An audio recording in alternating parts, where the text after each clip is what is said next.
সকালবেলা কুয়াশা এখনো পাহাড়ের গায়ে আটকে আছে। গ্রামবাসী হাতে ঝুড়ি নিয়ে পাহাড়ের খাজের দিকে এগিয়ে যায়। সেখানেই উঁচুতে আবাবিল পাখিদের ছোট ছোট বাসাগুলো চকচক করছে, যা কোনো খড়কুটো দিয়ে নয়, বরং তাদের নিজেদের শক্ত হয়ে যাওয়া লালা দিয়ে তৈরি।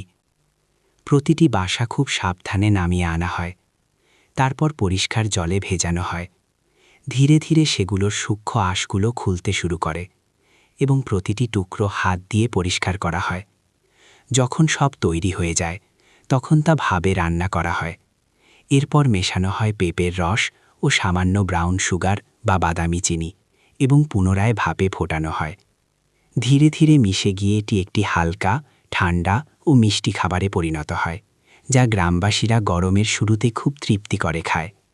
প্রকৃতির সবচেয়ে অনন্য দান, যা স্বাদেও হালকা এবং শরীরকেও শীতলতা দেয়।